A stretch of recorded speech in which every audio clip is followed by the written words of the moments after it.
passé souvent dans l'émission. Olivier, salut mon Olivier, comment tu vas?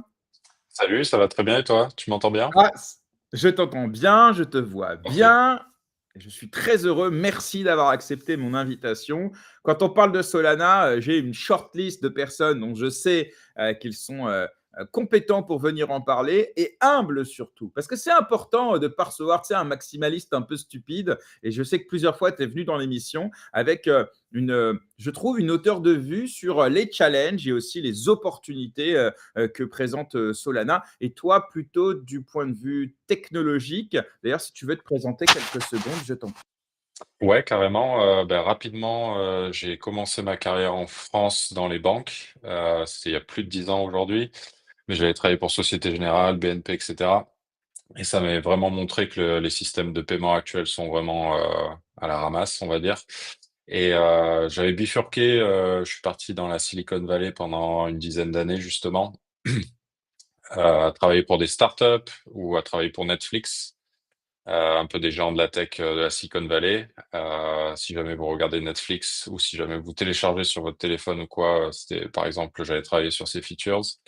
Et il y a un an ou deux, enfin il y a même 3 ans maintenant, ça passe vite. Retour en Europe et ça m'a permis de rejoindre Solana parce que Solana est très remote friendly comme on dit. Travailler pour Solana, c'était vraiment une opportunité parce qu'ils lançaient leur téléphone à l'époque. Donc j'ai joint l'équipe Solana Mobile en 2022, début 2022, et depuis ça a été un joli roller coaster comme on dit. Pas forcément que par les prix des cryptos, mais aussi par l'aspect technologique, etc. Et ouais, Jérém, merci de l'invite. Ça me fait toujours plaisir de parler de Solana et de parler à d'autres communautés également, etc. Eh ben, très cool. Alors, je me rappelle en plus, pour la petite histoire, que moi, je ne te connaissais pas à l'époque. Et c'est vrai qu'il n'y a pas beaucoup. D'ailleurs, je pense que c'est des choses qui vont évoluer. Mais dans le CTFR, il n'y a pas beaucoup de personnes qui prennent la parole publiquement. Alors, on a la Loutre qui fait quelques posts. Il y en a d'autres, je ne dis pas. Mais c'est vrai qu'il n'y a pas de références, entre guillemets, qui vont faire des podcasts, etc. Et à l'époque, je cherchais un spécialiste pour faire Clash de blockchain. Tu te rappelles cette émission qui, à l'époque, permettait autour de la table de mettre des spécialistes de plusieurs blockchains et pour que vous puissiez débattre de sujets, d'enjeux communs en réalité. Et on m'avait dit, tiens, tu devrais voir avec Olivier, c'est un bon, et je t'avais rencontré à cette occasion. Et depuis, on ne s'est jamais quitté. Et c'est pour ça que j'hésite jamais à t'inviter. Merci encore d'être venu. On va accueillir donc le deuxième invité de cette discussion passionnante. Arthur Dietrich, qui est également déjà passé dans l'émission à plusieurs reprises. Salut Arthur, comment tu vas? Écoute, ça va bien. Je suis à New York, donc en gros, les gars, je vous aime vraiment parce que chez moi, il est 4 heures du matin. Donc, Ah merde. Ah oui. ouais. Donc déjà, comme j'avais pas pu finir la dernière fois, bah, là, en gros, je me suis dit, bah, vas-y, il faut pas. Donc là, il est 4 heures du matin à New York Waouh. et voilà. Ok. Alors, je ne savais pas, et c'est vrai que tu m'as même pas dit, donc tu n'as même pas voulu me culpabiliser avant l'émission, donc J'ai c'est dit, très bon, fair de vas-y, ta allez, part. go, on y va et c'est cool. Donc, Bon, bah, c'est voilà. super. Alors, en plus, je crois que de ton côté aussi, j'allais te présenter, mais je vais te laisser le faire, puisque depuis la dernière fois où tu es venu, disons que tu as un peu évolué chez Super Team. Tu veux nous dire pour te présenter un petit peu pour ceux qui ne te connaisseraient pas encore? Ouais, écoute, donc moi, je m'appelle Arthur Dietrich. J'ai un background, j'étais sportif de haut niveau en BMX, je fais championnat du monde de BMX, j'ai monté 2 boîtes. Maintenant, je fais beaucoup d'immobilier, et je fais surtout ma passion, c'est la partie crypto et plus particulièrement Solana. Depuis début 2021, j'aime beaucoup Solana et en gros, j'ai fait plein de choses et sur Solana, de la partie NFT, quand j'étais, managing director de Solana Art, où après j'ai investi aussi dans plein d'autres projets, et cetera, et cetera. Et après, au fur et à mesure, j'ai eu la fondation qui m'a contacté pour savoir si je voulais prendre la France avec Super Team. Ça s'est très très bien passé. On a eu beaucoup de succès, très bonne vibe, vraiment hyper content. Et en gros, en janvier, on m'a contacté aussi parce que ça se passait bien. On m'a dit, écoute, est-ce que tu veux prendre en plus de la France, est-ce que tu voudrais superviser la partie européenne? Et j'ai accepté. Donc maintenant, du coup, j'ai France, UK, Germany, Balkans, et on a ajouté depuis le début de l'année, on a déjà ajouté Pologne, Ireland et Portugal. Donc, et ça grossit de plus en plus, donc c'est plutôt cool.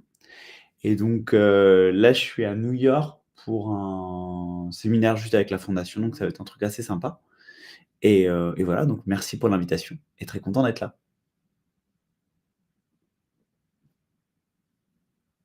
Je t'entends pas. Tu t'es pas unmute, Jérém, ouais.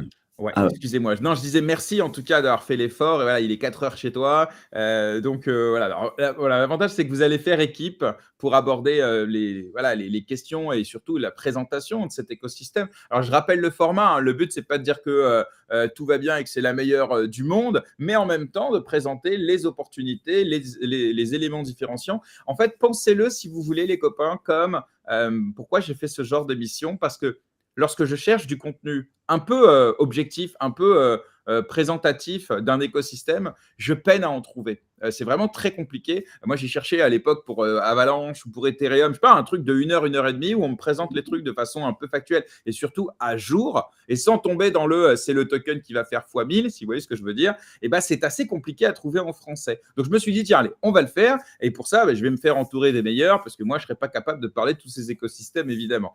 Donc, les copains, d'abord, et je vais vous passer les sujets. Et puis, mettez-vous d'accord sur qui est chaud pour le prendre, sachant qu'on a 1h20 à peu près pour tout évoquer. On a un petit peu le temps. Mais au pire des cas, je me permettrai de vous dire soit d'aller un peu plus en profondeur, soit d'aller un peu plus vite si on se rend compte qu'on prend trop de temps. D'abord, j'aimerais qu'on revienne un peu sur l'histoire de Solana. Je ne sais pas d'où ça vient, ça a été créé par qui, quand, pourquoi. Voilà, qui est chaud un peu pour parler un peu de la jeunesse de cette blockchain. Je pense que dans tous les cas, avec Olivier, on va faire des ping-pong, parce qu'on s'entend bien, on se connaît très bien. Ça me va. Alors, qui veut commencer en tout cas? Vas-y, Olivier. Allez, vas-y, je commence. Ouais, je connais bien l'histoire de Solana parce que c'est marrant.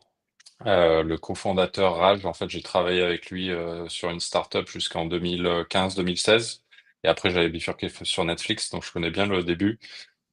En gros, 2017, il y a pas mal de blockchains qui existent, mais aucune qui résolve ce qu'on appelle le trilemme des blockchains, de la scalabilité. Et 2017, Anatoly Yakovenko, donc le cofondateur technique de Solana, travaille chez Qualcomm. Qualcomm, c'est une grosse boîte de la Silicon Valley qui fait des chipsets pour les mobiles.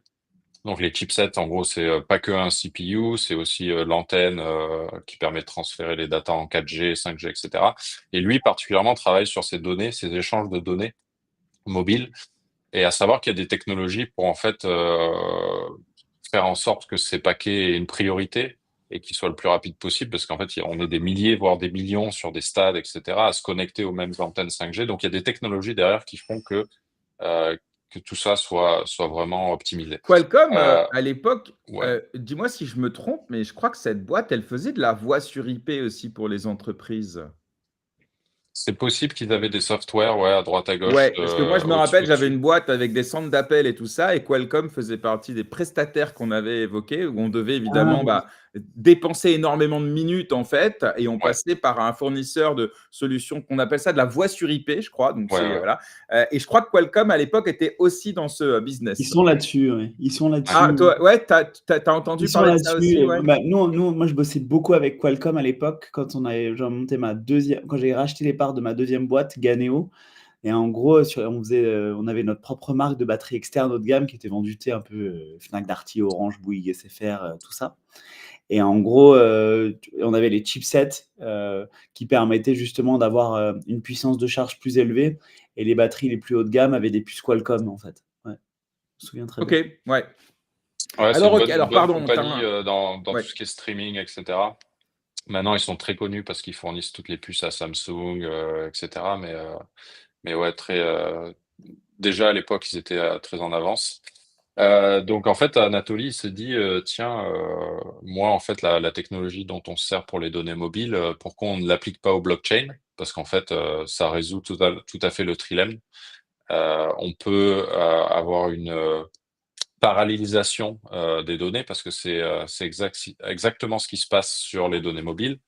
Donc, on peut avoir une paralysation de la construction des blocs. On peut avoir tout en gardant la sécurité d'éviter le double spending, parce qu'il faut le rappeler, les blockchains, en gros, il y a la décentralisation, la distribution des nodes, etc. Mais quel problème ça résout? C'est le double spending. C'est-à-dire que si toi, dans ton compte, tu as 100 euros,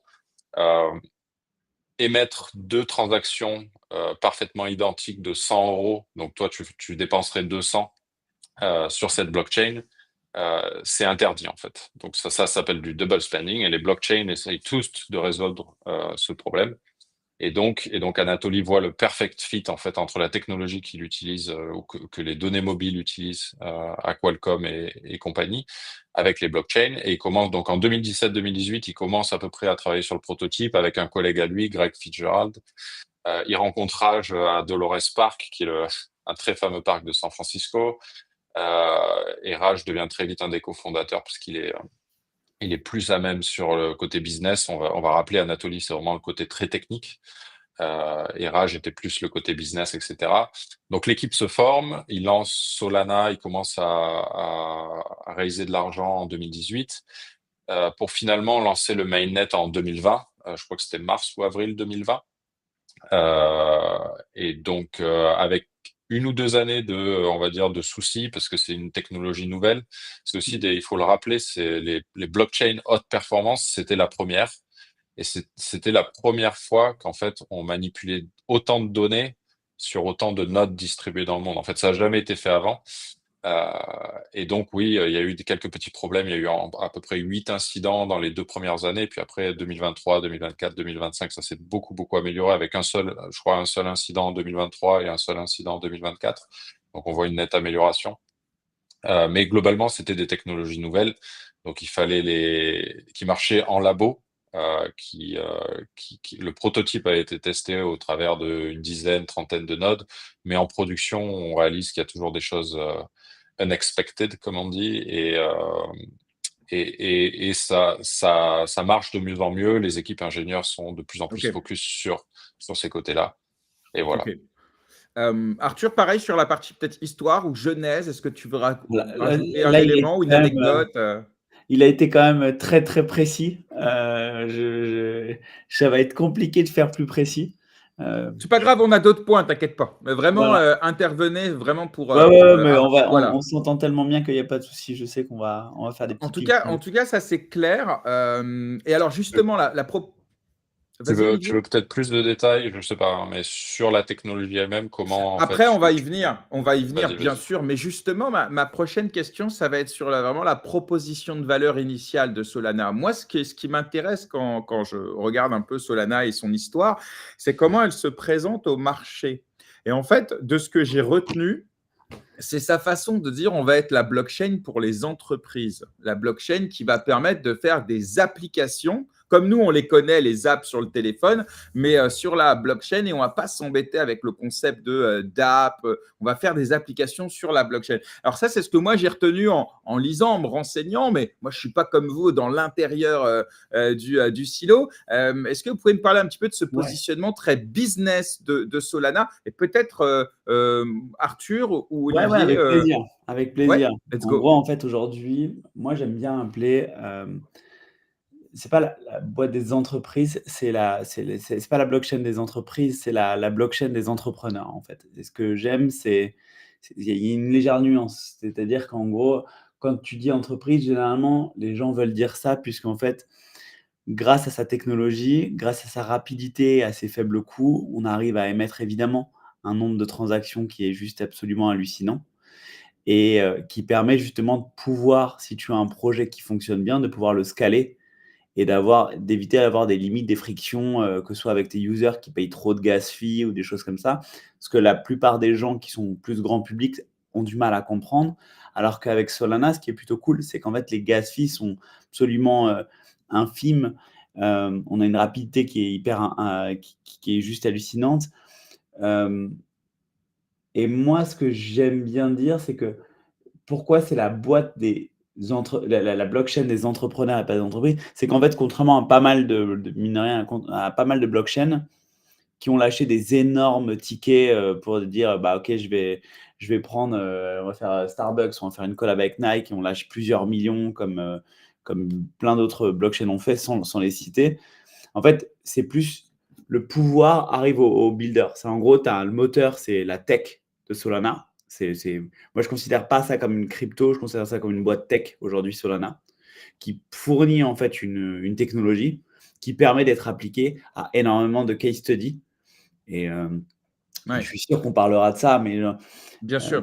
je suis sûr Non, mais qu'on c'est ça, en parlera fait, de ça. Solana met à disposition une infrastructure. On parle d'infra, d'ailleurs, c'est un terme qui revient très souvent. C'est vraiment l'infrastructure sur laquelle tu vas venir build ton business voire même tes surcouches de technologie, hein, puisque on commence même, on a évoqué, il fut un temps, même des layers 2 peut-être sur Solana. On y reviendra, je ne sais pas si c'est toujours à l'ordre du jour, mais c'est clair en tout cas de ce qu'a apporté. Mais j'aimais bien, moi, je t'avoue, qui suis un pragmatique, un entrepreneur. Moi, j'aime les cas d'usage concrets. C'est bien beau d'aller chercher des métriques toujours plus belles, etc. Mais concrètement, est-ce qu'elle répond aux enjeux des entrepreneurs? Moi, j'aimais bien ce positionnement très business et très pragmatique de Solana sur, voilà, nous, on apporte une infra, les entrepreneurs ont des difficultés, ont des enjeux, nous, on va essayer d'y répondre. C'était très pragmatique et ça j'avoue, peut-être ça a fait la force de Solana sur le dernier cycle et qui lui a permis non pas seulement de surfer sur les narratives, mais peut-être même d'en créer quelques-unes. Bien sûr, on y reviendra. Alors ouais, j'aimerais qu'on parle un peu de la tech maintenant. D'ailleurs, je précise à celles et ceux qui nous écoutent, si vous avez des questions, si vous souhaitez des précisions, si dans les interventions de mes amis, vous souhaitez qu'on revienne sur certains points parce que ça n'a pas été clair, ou peut-être vous n'avez pas saisi un des anglicismes, parce que bon, attention, on parle avec des Américains, les gars, donc voilà, c'est normal. N'hésitez pas à écrire dans les commentaires. Alors, j'aimerais qu'on parle un peu tech. D'abord, peut-être le mécanisme de consensus, hein, c'est quand même la base de la blockchain. Est-ce qu'on ne laisserait pas Olivier peut-être nous présenter Olivier un petit peu ça? Plus technique que moi, clairement. Hein. C'est super de l'avoir avec Alors, nous. on parle de proof of history couplé au proof of stake que tout le monde connaît. Mais est-ce que tu peux nous présenter? Voilà, prends ton temps, n'hésite pas. Et ensuite, si on a des petites questions, on viendra un petit peu te challenger là-dessus. Ouais, pas de souci. Alors, c'est plutôt assez simple en fait. Tout ce qu'il faut dire, c'est en fait le proof of history, à chaque transaction est associé ce qu'on appelle un timestamp, donc une marque de temps. Cette marque de temps, elle est cryptographique, c'est-à-dire qu'elle est pas violable par une mauvaise node ou une mauvaise transaction, etc. Et en fait, elle permet d'orderer, comment on dit en français, je sais plus, effectivement, mon anglicisme. D'ordonner, de D'ordonner, séquencer, de mettre dans l'ordre. de séquencer ces transactions dans des blocs, en fait. Et exactement pour résoudre le problème que j'avais évoqué avant du double spending. Donc, en fait, même si toi, tu soumets, tu as un compte de $100, tu soumets 2 transactions de $100, il y en a forcément une qui arrivera avant l'autre via cette preuve cryptographique de temps. Et en fait, la deuxième sera simplement rejetée, quoi. Donc, ça permet de les ordonner comme ça en séquence, mais ça permet aussi une parallélisation, en fait, parce que tu peux te dire, OK, je traite toutes les transactions qui arrivent. J'ai une machine avec un CPU de 16 cœurs. Et en fait, je vais processer toutes ces transactions en parallèle. C'est pas grave, je m'occupe pas si elles ont une relation entre elles pour le moment, etc. Et à la fin, en fait, tu vas les merger. Donc, il y a 1 ou 2 cœurs qui vont s'occuper du merge, mais une fois que toutes les transactions seront effectuées, seront processées. Et là, ici, tu vas dire, OK, il y a quelqu'un qui essaye de jouer avec le système, je rejette, j'accepte, etc. J'inclus dans le bloc final. Donc, en fait, cette preuve de temps te met une sécurité cryptographique très importante, parce que le temps, mine de rien, c'est une dimension qui existe aussi dans l'informatique très fortement, pas que dans le monde réel. Et là, sur les blockchains, c'est très important. Donc ça, c'est la première innovation technologique. Au-dessus de ça, en fait, est venu d'autres innovations qui sont plus software, mais qui sont très importantes, que je voulais évoquer aussi. Donc de cette parallélisation, en fait, on peut faire des marchés. En fait, il y a le terme technique qui s'appelle le local fee market. Mais en gros, on peut dire que si on a vu qu'il y avait un peu de la folie avec les meme coins en ce début d'année. S'il y a des millions de personnes ou des millions d'adresses qui essayent de choper du Trump, par exemple, on va appeler ça un marché qui est chaud, hot market. Et en fait, les gens, pour accéder à ces adresses, vont devoir payer un peu plus cher, d'accord, pour avoir accès à ce compte, à ces comptes, etc. Donc ça va être séparé sur un cœur des machines des validateurs Solana, mais ça ne veut pas dire que ça va impacter le reste des marchés. Donc en fait, si de manière normale, les gens font toujours des virements en USDC ou des virements de compte à compte de tokens, pas du tout liés au Trump, eux, ils vont payer des fees qui sont toujours les mêmes. Donc en fait, l'ajout Alors ça, c'est intéressant. Ouais, Alors ça, vas-y, Olivier, vas-y. j'apprends ça. Je ne connaissais Ah, pas tu ça. connaissais C'est-à-dire que pas? vous, non. Moi, je connais, part du principe que je ne sais rien. De Ok. base, je préfère me mettre dans cette position-là.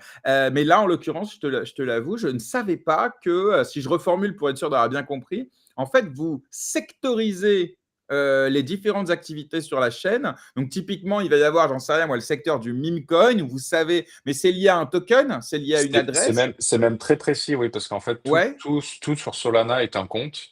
Donc en fait, tu peux isoler vraiment un compte en particulier. Tu sais qu'un compte se fait agresser ok, de transactions et tu peux isoler. d'accord. En fait, Et mais c'est tu peux automatique, hein, c'est paralléliser. dynamique. C'est Non, dynamique. non, j'espère bien, t'as pas un mec qui dit C'est pas tiens, là, merde, c'est chaud. merde, il est là, ouais, merde. T'imagines?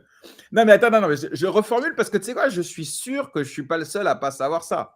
C'est-à-dire que nous, on a l'impression que lorsque, je sais pas moi, à l'époque du Trump, par exemple, que bah, tout le monde voulait en même temps acheter et vendre, etc., la blockchain est saturée. Tu sais, on dit ça intuitivement, on dit la Ouais, blockchain est je saturée. sais, ouais. Et en vrai, ce que tu nous dis là, alors après, il faudra voir dans les faits comment ça se passe, mais ce que tu me dis, c'est qu'au niveau protocolaire, vous allez être en mesure d'isoler des activités ou des comptes qui sont, eux, à forte activité et de mettre Ouais. en place un système de frais de priorité. En revanche, pour toutes les autres activités qui sont plus light ou sur lesquelles il se passe moins de choses, là, par contre, ça va bien se passer. Mais comment tu arrives à paralléliser, c'est-à-dire d'un côté être capable d'envoyer du flux là où ça se passe bien et de mettre la priorité sur eux, parce que ça passe dans le même canal à un moment donné, non? Oui et non, c'est-à-dire que c'est les validateurs. Alors, il y a une partie du validateur qui s'appelle le scheduler, qui est en charge justement d'ordonner ces transactions, de leur faire payer exactement ce que tu as dit, des priorités, des fees de priorité, etc. Et en fait, ce scheduler-là est en charge de regarder les blocs d'avant et de voir s'il y a des secteurs chauds, des marchés chauds, et de leur attribuer une fees ou Par exemple, s'il y a vraiment un marché, le Trump, qui est démentiel, il peut y avoir un cœur de la machine qui est dédié à faire toutes ces transactions. Mais tous les autres cœurs vont rester pareils. Et donc, conformément à ce que tu as dit, c'est vrai que sur crypto Twitter, on voit beaucoup de gens, la blockchain est saturée, etc.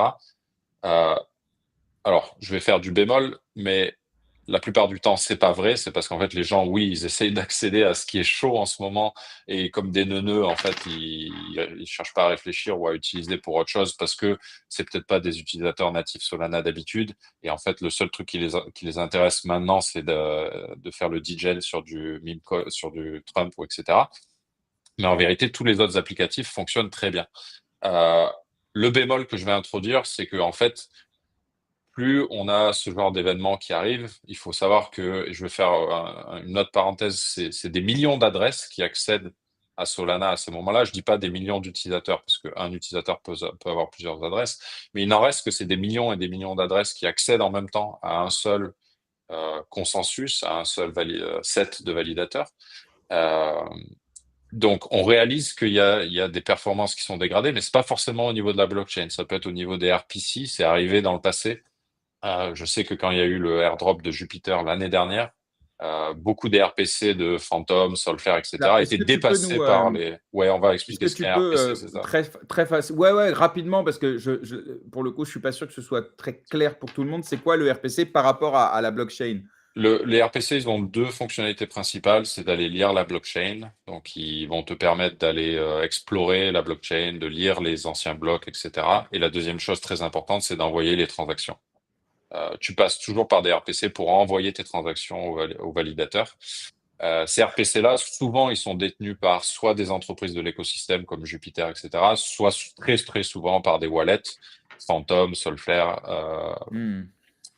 c'est quoi les autres? Bon, Ouais. tous les wallets de Et l'écosystème. alors, ça peut arriver aussi que cette saturation de blockchain, elle soit due à des problèmes de slippage aussi. C'est-à-dire que ça passe pas parce que bah, il y a un problème de prix et de haute volatilité. Et là, et ça Ça, peut aussi expliquer. ça, c'est encore différent, mais oui, Ça, il c'est y a tout à différent, fait ouais. il y a tout à fait un système tu peux émettre des transactions complexes sur Solana, comme sur MVX, hein, d'ailleurs. C'est-à-dire que nous, je crois que sur MVX, tu peux inclure 128 opérations dans une transaction, quelque chose comme ça. Sur Solana, c'est aujourd'hui limité à 64, mais globalement, une transaction peut être très complexe et demander à un oracle, à un prix, etc. Et tu peux mettre beaucoup de conditions. Tu peux dire, moi, j'ai envie d'envoyer une transaction, mais que si j'ai le Trump à ce prix-là, etc., etc. Donc oui, tu peux envoyer des transactions qui échouent, mais c'est le but aussi de la blockchain, que ce soit Oui, dynamique, que ce soit de l'argent codable, façon de Ouais. parler. Non, non, mais je mets Euh, ça dans le même panier parce que souvent, on a vu certains qui disaient c'est en panne, ça marche pas, alors qu'en fait, c'était un problème, donc, comme tu disais, de RPC, un problème de slippage lié aux échanges décentralisés, etc. Et c'est intéressant, justement, qu'ensemble, on dise oui, la blockchain, elle a déjà connu des pannes, elle a déjà connu des ouais, ouais. difficultés, mais beaucoup, souvent, peut-on dire la majorité, j'en sais rien, mais en tout cas, c'est arrivé plusieurs fois que ce n'était pas la blockchain qui était en faute, mais plutôt soit les outils, soit les différents partenaires qui y Ça arrive, ça arrive. évoluent. Après, ça nous permet de progresser tout court en tant que blockchain et l'écosystème tout court. Bien Comme je l'ai sûr. dit, la plupart des RPC sont gérés par des boîtes de l'écosystème. Et d'ailleurs, j'ai vu avec plaisir que le Trump, malgré que je pense que c'était le plus d'utilisateurs qu'on ait connu en parallèle, bah, au final, il y a même pas eu trop d'incidents au niveau des Ouais, RPC ou au niveau ouais. des. Non, non, Les c'était gens étaient smooth, hein. vraiment très contents, c'était très smooth. Et pourtant, nous, on a vu des stats qui étaient monstrueuses, hein, sur les volumes d'adresses qui a envoyé des transactions, c'était monstrueux. Donc C'est ça énorme. montre que aussi on progresse.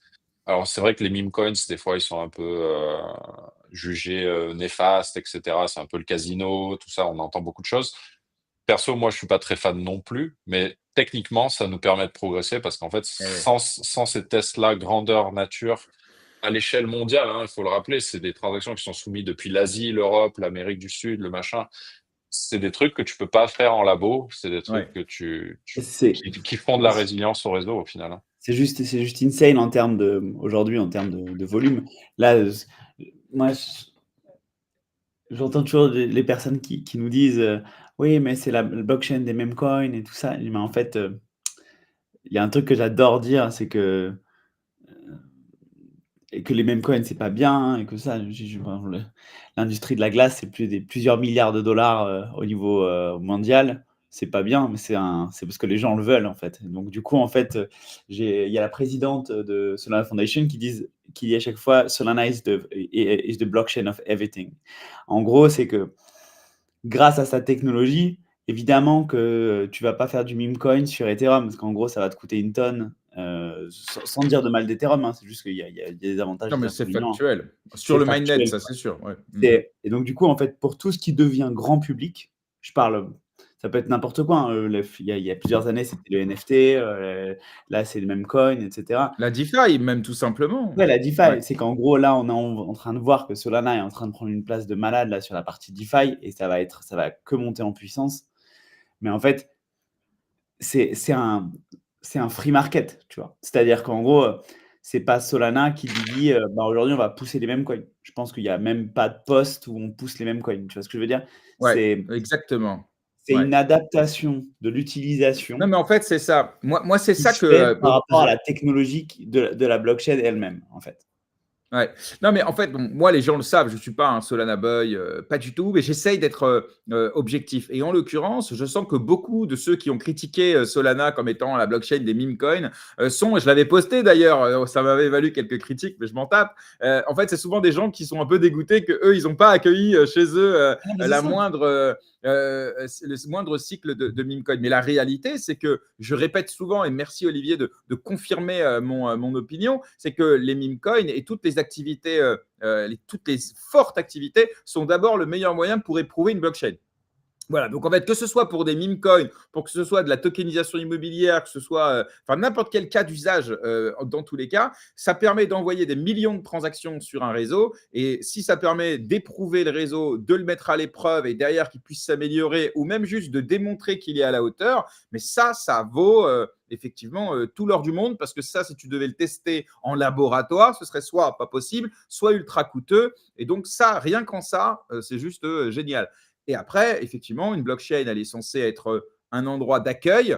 Après, on ne va pas commencer à permissionner en disant non, ça, Memecoin, c'est pas bien, donc on n'en veut pas. Ça, Je pense que c'est un faux débat. Par contre, si effectivement ça peut avoir un impact sur la réputation, mais ça on y reviendra après, de Solana, ça c'est autre chose, ça c'est du business, hein, entre guillemets. Mais en termes de techno, j'ai envie de te dire bravo de les avoir accueillis, bravo d'avoir supporté ces flux. Et voilà, vas-y Olivier. Arthur, En pardon. gros, c'est que des meme coins, il y en a eu sur toutes les blockchains. C'est juste qu'en fait, aujourd'hui, la technologie de Solana était juste parfaite pour des tradings hyper volumiques comme ce qu'est le meme coin, puisque en fait, en gros, c'est juste, et c'est ce qu'on appelle un free market. Donc en fait, un free market, c'est en gros, tu as une technologie qui est mise à disposition d'une population, d'une communauté, et en gros, en fait, c'est pour ça que étant entrepreneur, ayant fait 2 exits, ayant monté plein de boîtes, faire plein de trucs, c'est qu'en fait, le nerf de la guerre, quand tu es entrepreneur, c'est de trouver ton audience. Et la beauté de Solana, à travers énormément de choses, que ce soit leur communication, que ce soit leur tech, que ce soit Super Team au niveau local, en fait, on a une communauté qui est juste gigantesque. C'est-à-dire que c'est factuel, hein, c'est juste le nombre de transactions, le nombre de users surpasse n'importe quelle autre blockchain de loin. Ouais. Et en fait, on va y revenir.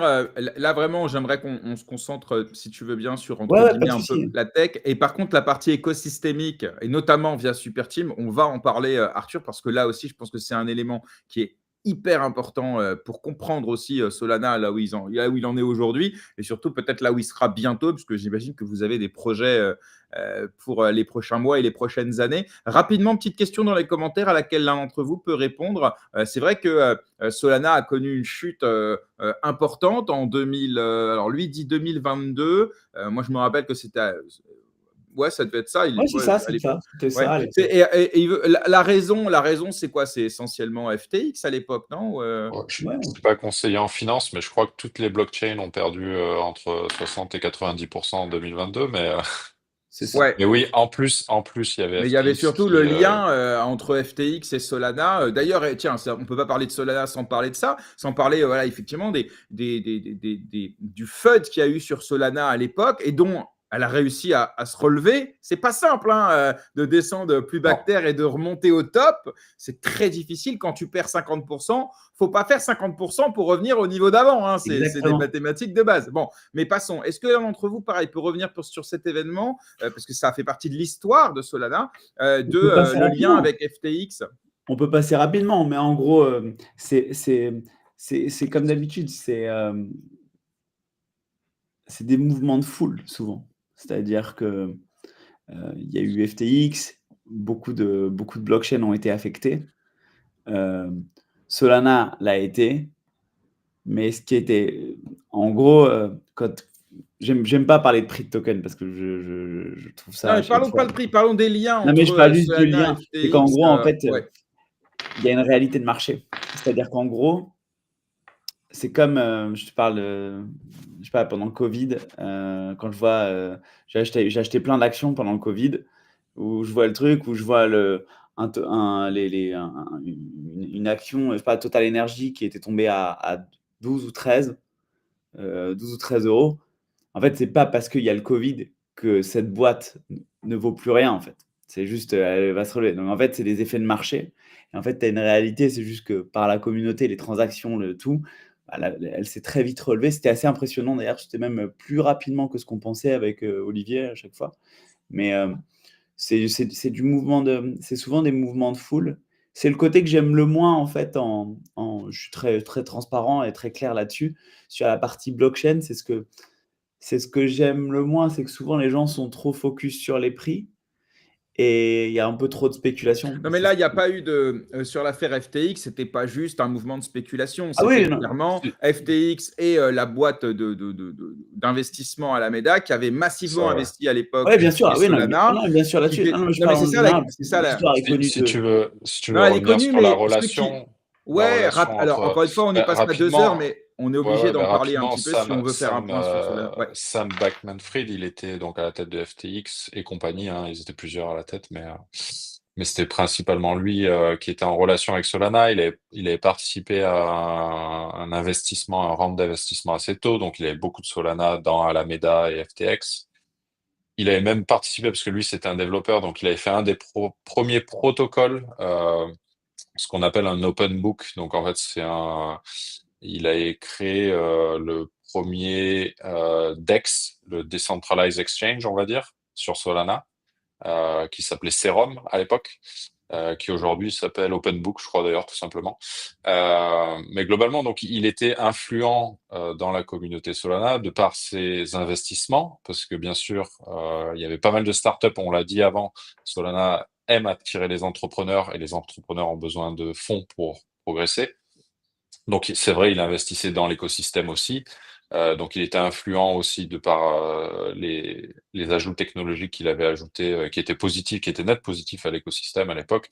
Malheureusement, il s'est révélé que oui, c'était un mauvais acteur, que ce soit par une volonté directe ou indirecte. C'est-à-dire que des fois, c'est vrai que les entrepreneurs peuvent se retrouver piégés à investir. Donc lui, il a fait du margin trading, c'est-à-dire que tous les investissements, tous les tokens qu'il y avait sur FTX, en fait, il les réinvestissait de manière trop dangereuse sur d'autres tokens, etc. Et il s'est retrouvé en négatif cash flow, quoi. Donc, il avait plus assez de Ouais. cash pour rembourser tous les gens. C'est ce qui s'est passé à FTX. FTX est coulé. Après, c'est vrai que Solana a été beaucoup décrié pour être en relation étroite avec FTX, etc. Mais en vérité, il y a eu beaucoup d'autres écosystèmes. Notamment, il était très fan de Aptos, Sui, etc. Il avait beaucoup d'Ethereum aussi, en vérité, dans FTX et Alameda. Mmh.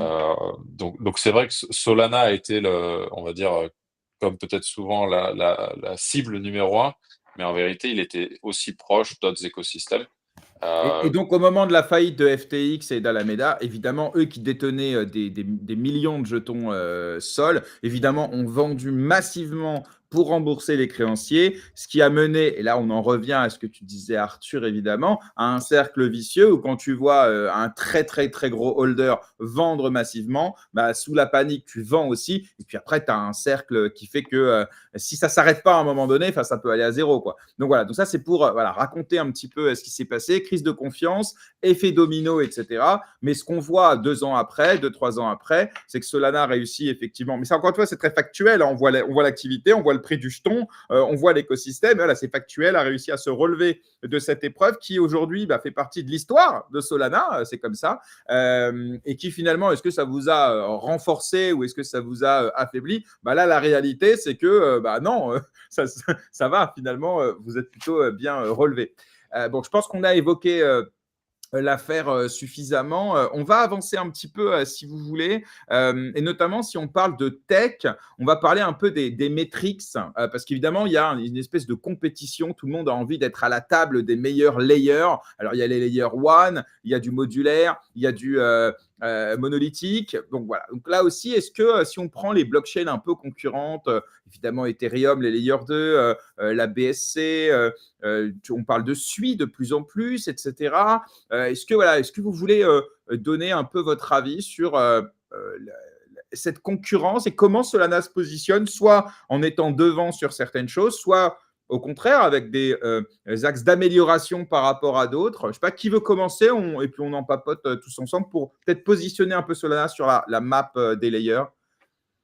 Bah, ça va être très basique, hein, ce que je vais dire, mais c'est toujours difficile de comparer parce que pour le coup, j'ai ce truc où je suis toujours très direct. Je, je sais être critique à chaque fois aussi envers notre propre chain, et pas de souci là-dessus. Mais, euh, mais je sais pas si c'est totalement biaisé, mais moi je suis assez. Euh, je, aujourd'hui, je le fais, ce job et tout, je le fais surtout par conviction.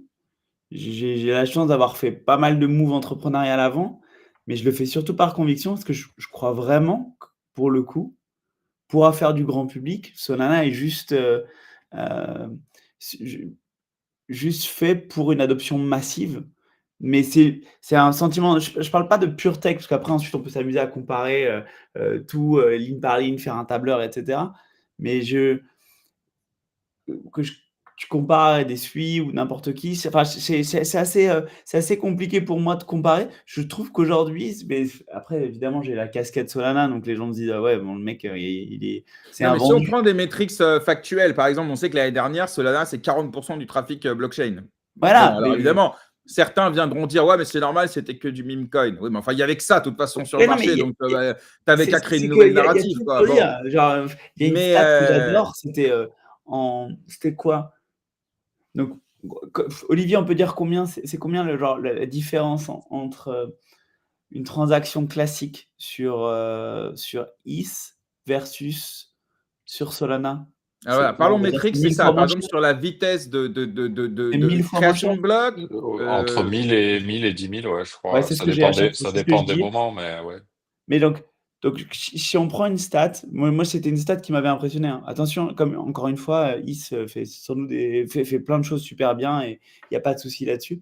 Mais en gros, c'était en octobre, novembre, décembre. Enfin, ça se trouve, ça a continué. J'ai pas suivi le truc tout le temps, mais sur octobre, novembre, décembre, le montant récolté par Solana en gas fee était plus important que Is. Alors, cette stat, elle est juste absolument insane. Puisque en fait, Is est 1000 à 10 000 fois plus cher par transaction. Donc, si on s'amuse à faire les ouais, calculs, bien sûr. Non, mais c'est juste. c'est intéressant. C'est intéressant.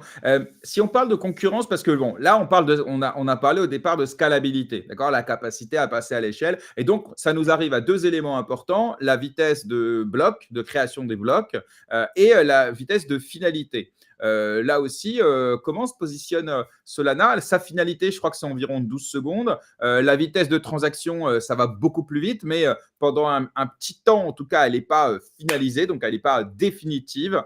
Est-ce que, Olivier, tu veux Ouais, pondérer ce que je viens de dire, si c'est nécessaire, vraiment, ouais, avec ouais. plaisir. Non, non, pas de Et puis souci. surtout, peut-être la comparer avec d'autres, parce que tout le monde parle de finalité subseconde, tout le monde parle de transaction qui va plus vite que la lumière. Sauf que nous, enfin, Solana, c'est un L1, d'autres, c'est des L2, donc derrière, il doit settle. Enfin bref, tu peux nous faire un petit point là-dessus aussi pour qu'on y voit clair sur le Ouais. positionnement de Solana? Alors, il y a trois temps auxquels techniquement on peut se référer. Donc, le premier, c'est le temps de bloc. Donc, combien de temps chaque bloc met à se créer entre les validateurs. Donc, ça, c'est 400 millisecondes. La deuxième chose, c'est le temps qu'on observe aujourd'hui pour qu'on ait une finalité optimistique. Donc, qu'est-ce que c'est une finalité optimistique? C'est ce qu'on juge être suffisamment de stake parce qu'on est on est une blockchain proof of stake, donc suffisamment de stake pour que la transaction ne soit pas réversée. Donc ça, ça prend 66% des votes, tout simplement. Donc en fait, ça, on observe que 66% des votes sont faits en une seconde ou moins aujourd'hui. Et c'est ce que la plupart des apps, en fait, regardent. Donc en fait, quand tu vas faire un paiement en USDC, etc., tu auras la confirmation en optimistique. Donc c'est environ une seconde, voire des fois moins. Et après, tu as raison, c'est la finalité à 100%, qui, elle, donc tu as 100% des votes, les blocs ont été propagés dans tous les validateurs, etc. Ça, c'est effectivement entre 8 et 12 secondes, ça dépend des Ouais. moments, mais ça s'améliore, mais globalement, c'est entre ces temps-là. Donc, c'est vrai que la finalité complète est à 10 secondes, on va dire, en moyenne, mais elle n'est jamais forcément regardée. Et il y a un truc aussi, c'est qu'elle n'est jamais, dans l'histoire de la blockchain, donc maintenant ça fait plus de 5 ans, il n'y a jamais eu une finalité optimistique qui a été reversée vers donc des transactions qui ont été annulées. Donc en fait, c'est pour ça qu'aujourd'hui, on estime que 66% du stake, en fait, c'est assez. Et Ouais. donc, c'est ce que les apps regardent.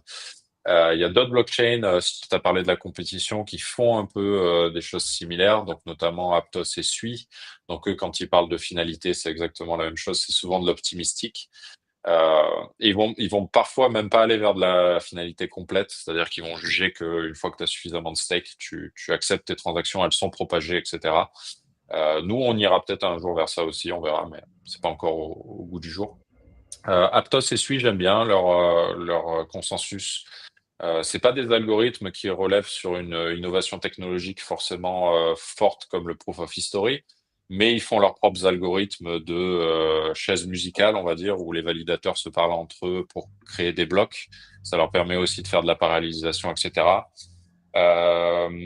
Globalement, aujourd'hui, ces blockchains se valent assez sur les performances, on va être honnête. Aptos suit Solana. Par contre, dans le futur, pour l'instant, moi en tant qu'ingénieur, et je peux le parler en tant qu'ingénieur, euh, Aptos et Sui, quand tu vois qu'ils améliorent leur consensus, etc., souvent c'est du x1.5, x2% x2 de performance. Mais Solana, pour moi, a été la seule blockchain aujourd'hui qui a démontré que la technologie pouvait scaler 10 fois, 100 fois, etc.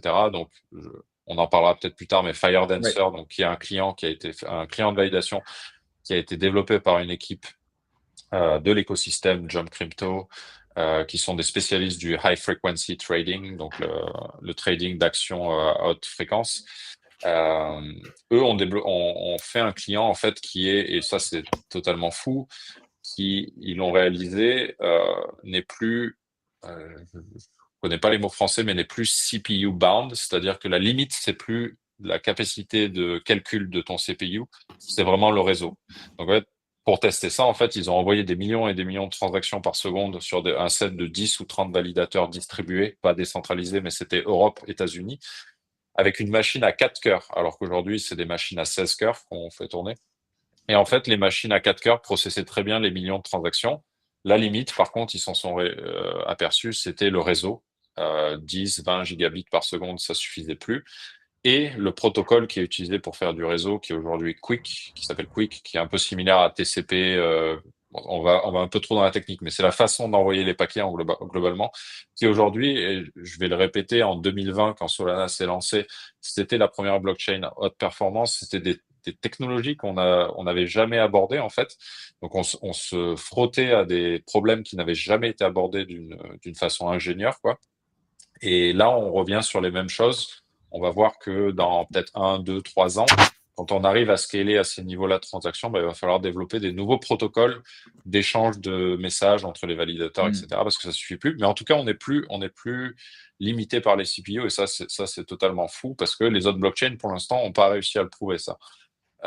Donc c'est là où Solana se démarque peut-être, c'est l'intérêt technologique de Proof of History. On voit que c'est scalable en fait.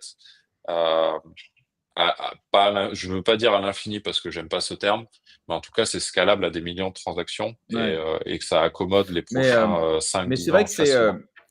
merci pour ce rappel concernant les différents délais, les différents times en fait, que chacun évidemment va évoquer par le prisme de celui qui l'intéresse, évidemment.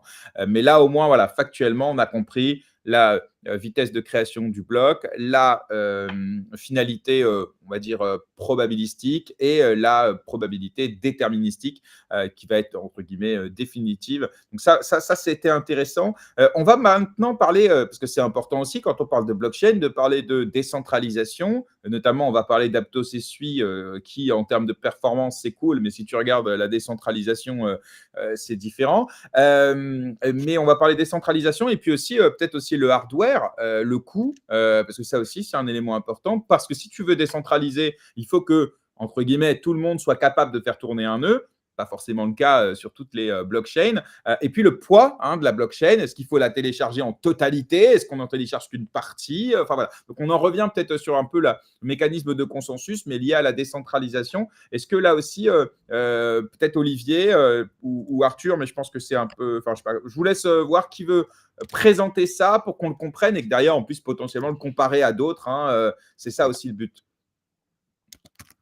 Tu peux prendre le début et Ouais, après Olivier, on Ouais, fera ça la vas-y, langue avec Arthur. En gros, ouais, clairement, nous, dès le début, on a été très clair. Et Anatoly, c'est un geek, donc il est très fan de grosses machines et de bonnes machines, de bons téléphones, etc. Quand on le connaît, on sait qu'il va vers la haute performance parce que c'est son kiff. Donc le hardware, oui, ça a été la première, encore une fois, Solana à être opinié, à avoir une forte opinion là-dessus. Euh, donc les machines sont plutôt avec un coût assez haut et très haute performance. Donc c'est des processeurs à 16 cœurs, c'est 256 Go de RAM de mémoire et c'est une connectivité à 10 gigabits.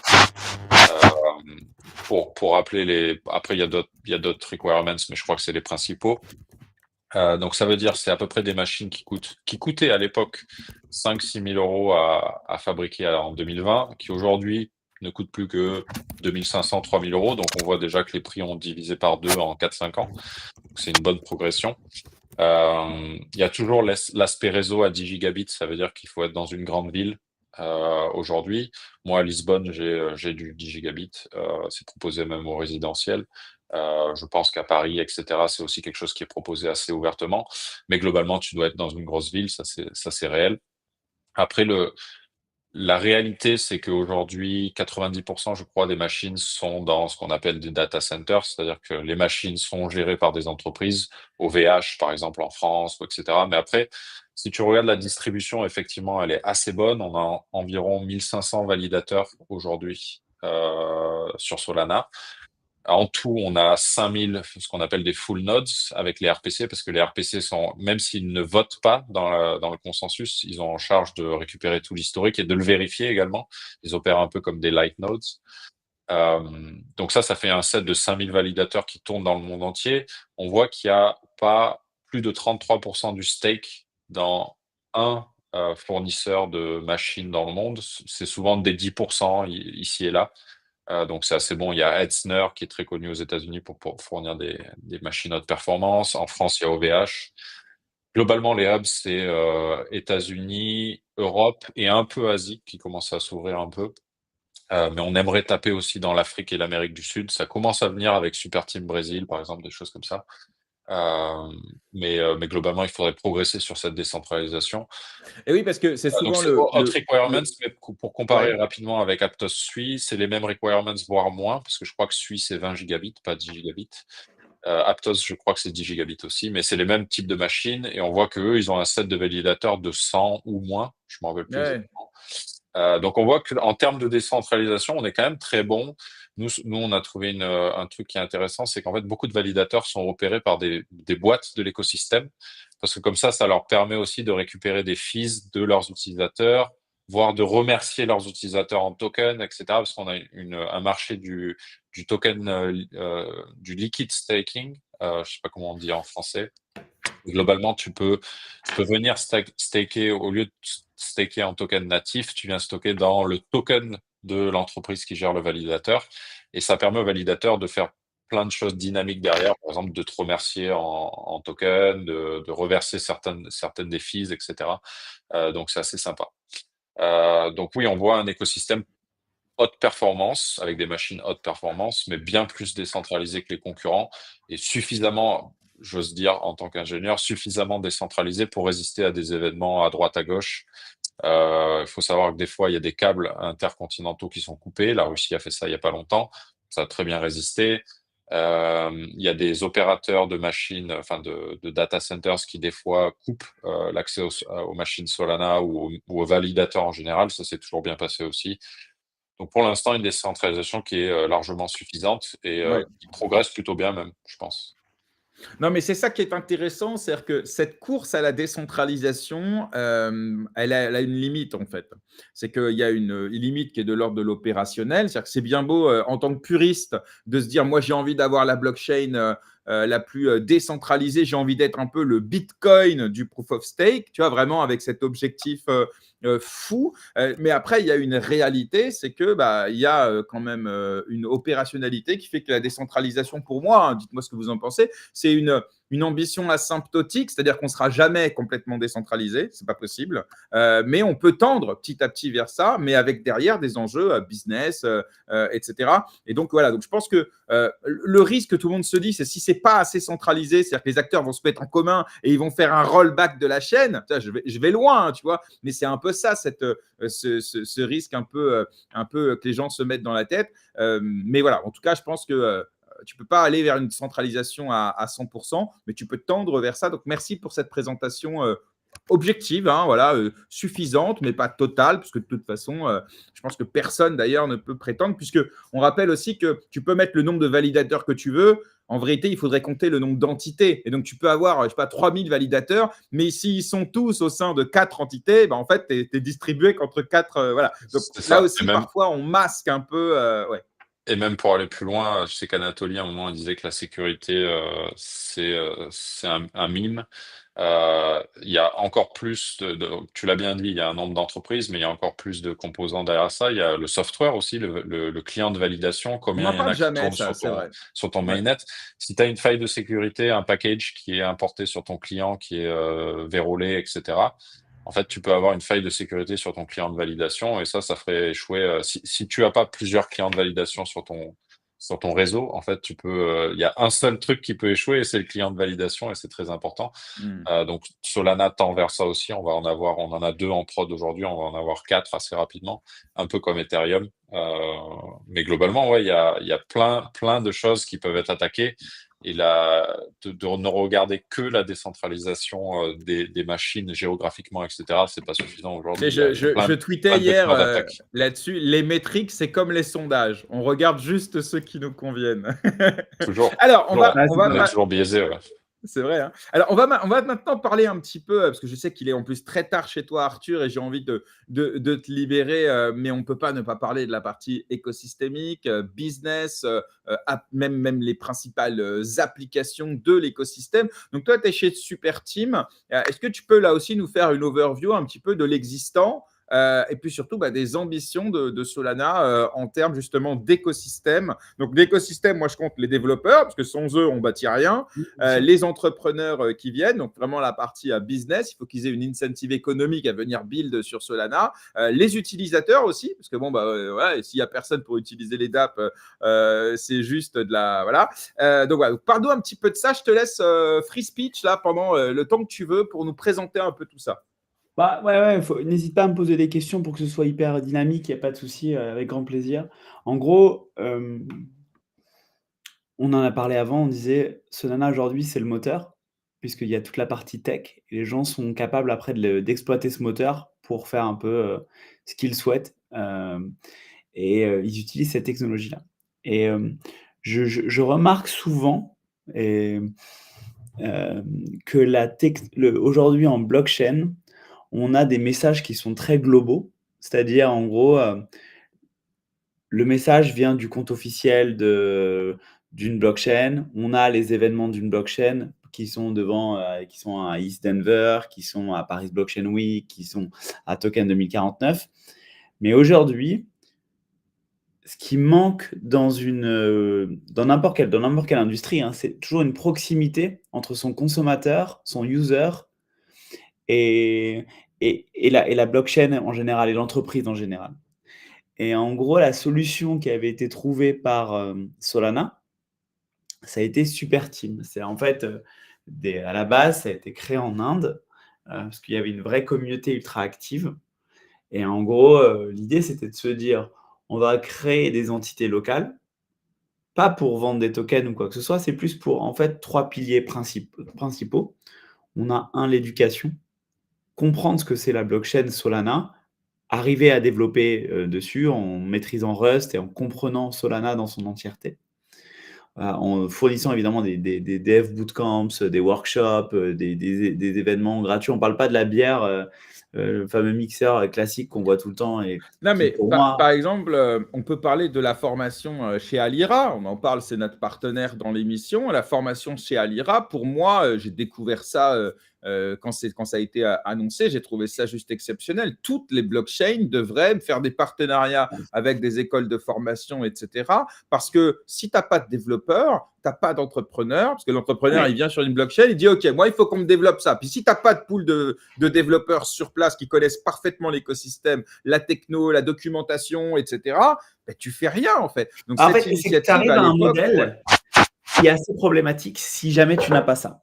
C'est-à-dire que, donc déjà, le partenariat avec Alira, super. En gros, 2 fois par an, on paye à 80 étudiants une formation 100% gratuite, subventionnée par la fondation Solana. Et en fait, on fait ça sur… Là, je suis en train de totalement scaler le nombre d'initiatives comme celle-ci pour que ce soit bien. Pourquoi c'est important? Donc là, on est toujours sur le pilier 1 qui est l'éducation. Parce qu'en fait, si tu te retrouves dans une blockchain, et il y a pas mal de blockchains, même des grosses blockchains françaises qui ont ça et qui ont ce problème, c'est que quand tu as un langage qui n'est pas assez maîtrisé et qui il y a très peu de développeurs qui le maîtrisent. C'est le marché de l'offre et de la demande. Du coup, tu te retrouves aussi avec des prix qui sont très élevés pour développer justement des programmes et peut être décourageant aussi, puisqu'en fait, tu as une barrière à l'entrée qui est technique, vu que peu de gens la maîtrisent, et c'est pas très bien. Alors que si vraiment tu diffuses, tu vulgarises, tu expandes à fond justement cette partie éducation, bah, tu te retrouves avec une information qui est quand même, c'est un cercle vertueux. Tu as énormément de gens Mmh. qui parlent, qui développent ensemble et qui trouvent des solutions ensemble. Et plus tu as de Surtout personnes, plus que ça crée cette synergie. Voilà. Surtout que Solana, vous partez avec, entre guillemets, une balle dans le pied. C'est que le langage universel de la blockchain, c'est le VM. Vous avez fait le choix, enfin, c'est le Solidity, pardon. Et vous avez fait le choix du Rust. Donc, dès le départ, vous avez eh bien, ce gouffre à remplir et de rendre Rust, entre guillemets, mainstream dans le Web3, parce que tous les développeurs qui se lancent dans la blockchain, au départ, ils apprennent le Solidity. Donc, peut-être que ça aussi, c'est un effort que vous avez Après, dû faire et que vous faites aujourd'hui. je vais faire un petit bémol là-dessus, c'est Ouais, qu'en fait, le Rust, c'est le langage numéro un utilisé aux États-Unis pour les entreprises de services type banque, assurance, etc. C'est C'est pour le ça que j'ai langage dit dans le d'ailleurs Web 3. poussé. C'est d'ailleurs le langage poussé Ouais. par le gouvernement parce que c'est Non, mais c'est type pour ça safe, que j'ai dit etc. dans le Web, j'ai pour ça que j'ai dit dans le Et Web 3. ouais, mais Mais c'est vrai évidemment, au départ, ouais. s'il y avait que ça, aujourd'hui, tu peux développer c'est comme le C'est que- Solidity en JavaScript, etc. sur Solana. Tu peux même faire en C, en c'est- Python, je crois même. Il y a plein de SDK. Donc, je pense que ça s'est diversifié aussi pas mal, ouais. avec des degrés de performance qui sont plus ou moins bien. Et effectivement, le Rust et le C, ça va être plus optimisé. Après, j'ai envie de te dire, le Web3, donc on manipule dans beaucoup d'applicatifs de la finance. Est-ce que tu as envie que tes possessions financières soient manipulées par des web développeurs ou par des développeurs qui sont un peu plus familiers avec le monde de la finance, etc. Il y a beaucoup d'applicatifs, je pense, qui peuvent être faits par des web développeurs et en JavaScript, en Python, des applicatifs simples. Après, je suis très content qu'il y ait des développeurs qui sont en Rust et en C sur des applicatifs financiers plus complexes, Ouais. parce que ça amène aussi de la sécurité, de Non, mais je pense l'expertise, qu'on est etc. d'accord sur ça, mais juste de façon très pragmatique. Moi, il y a 2-3 ans, je parle avec une boîte qui a des développeurs et qui le place dans les entreprises. Il y a 2-3 ans, il me dit, moi, j'ai que des mecs qui codent en Solidity. J'en ai peut-être un qui fait du Rust. Aujourd'hui, je vais lui parler à cette même boîte. Elle me dit, non, aujourd'hui, on a quasiment que des mecs qui font du Rust parce que quand les entreprises viennent nous demander des développeurs, ils veulent se lancer sur Solana. Donc, moi, l'offre et la demande, on y revient. Donc, c'est pour ça que je redonne c'est assez exceptionnel. la Parce que parole à Arthur sur la on- partie éducation et peut-être la deuxième partie. Ouais, non, mais juste pour vous clôturer ce que vous disiez, moi j'hallucine, vu que je suis vraiment dans les tranchées, on va dire. Moi, j'hallucine sur aujourd'hui le nombre de projets qui switchent aujourd'hui sur Solana, qui sont sur une autre blockchain et qui viennent. Enfin, je sais pas, j'en reçois 2 ou 3 par jour au moins, juste sur la France, quoi. Donc, moi, parce qu'en plus, c'est la saison des hackathons, etc. Et donc, on en parlera d'autres choses. Alors tiens, justement, parfait pour cette partie-là, parfaite transition entre les projets qui sont déjà là, qui ont fait le choix de Solana et qui forment un écosystème. Et puis c'est vrai, tu as raison Arthur, moi qui suis dans la partie aussi en tant que consultant, également en tant que créateur de contenu, j'entends autour de moi, et d'ailleurs tiens, parlons de Multiversix, puisque c'est une blockchain que je connais un petit peu, et on a vu partir ou s'ouvrir, voilà, souvent ça veut dire un peu la même chose, plein de projets qui disent sur Multiversix, il n'y a pas d'utilisation, il n'y a pas d'adoption, c'est compliqué, mon business, il n'est pas bon là-dessus. Donc, je vais regarder où est-ce que je peux migrer ou m'ouvrir. Je prends toujours les deux termes. Résultat, on a des boîtes comme Tada qui ont décidé maintenant de s'ouvrir à Solana. Il y en a d'autres, je ne vais pas les citer, peu importe. Mais voilà. Donc, et puis, moi, je parle de Multiversix, mais sans doute que c'est le cas dans plein d'autres écosystèmes. Donc, toi, Arthur, que ce soit pour les boîtes qui veulent se lancer ou les boîtes qui veulent rejoindre et donc s'ouvrir à Solana, comment toi, tu accueilles justement ces initiatives? Est-ce que c'est l'aboutissement de quelque chose ou est-ce que c'est juste une suite logique? Je te laisse… En fait, ce qui se passe de manière très concrète, c'est qu'on a des gens qui sont des entrepreneurs qui viennent me voir et en fait qui n'ont pas eu un produit. Je parle d'un point de vue pure business. Olivier est très technique et je suis très content de l'avoir. C'est souvent pour des raisons business d'ailleurs, de ce que Non, mais j'entends aujourd'hui, c'est un d'ailleurs. product market fit. Ouais. Aujourd'hui, il y a un product market fit, c'est qu'aujourd'hui, au-delà d'un product market fit, c'est que tu as besoin aujourd'hui pour, moi, je vois les blockchains d'une manière très simple, OK? Je vois les blockchains comme un morceau de terrain. Je fais de l'immobilier, donc j'aime bien ça. C'est un morceau de terrain. Les VC investissent. Tu construis les bâtiments les plus importants, c'est-à-dire l'hôpital, les routes, le supermarché, et cetera, et ça correspond au ton je sais pas, ton marketplace NFT, tes swaps, ton exchange, ton voilà, toutes les infrastructures de chaque et une fois qu'à un moment, la ville, elle est prête. Donc le problème aujourd'hui en blockchain, c'est qu'il y a beaucoup trop de villes par rapport au nombre d'habitants. Et la beauté aujourd'hui de Solana, c'est que c'est une ville, on va dire, c'est New York, quoi. C'est genre, c'est blindé de monde. Et en fait, tu as beaucoup plus de chances de réussir. Et les gens, en fait, ce qui viennent me voir, c'est souvent, ils sont attirés dans des blockchains parce qu'ils ont entendu parler d'une blockchain, ça avait l'air cool, etc. Ils ont reçu un gros grant ou des choses comme ça. Et ils viennent directement sur une blockchain. Mais en fait, à partir d'un moment, une entreprise est faite pour gagner de l'argent par son activité. Et à un moment, en fait, ce qui se passe, c'est que tu te retrouves dans une situation où tout simplement, en fait, le mec a consommé tout son grant sur, je ne sais pas quelle blockchain, mais il se trouve qu'il n'a pas d'activité. Donc à un moment, il faut qu'il vive. Et il doit faire ce choix qui est un peu compliqué de devoir changer de chaîne. Et donc là, nous, ce qu'on observe, attention, je ne suis pas du tout en train de vendre le truc, je parle de faits. C'est en fait, moi, je vois énormément de personnes qui viennent et qui me disent: «Bah, en fait, Arthur, nous, aujourd'hui, on galère, parce qu'on n'a pas du tout d'activité sur les blockchains», comme tu l'as monté, tu as bien highlighté, Jérém.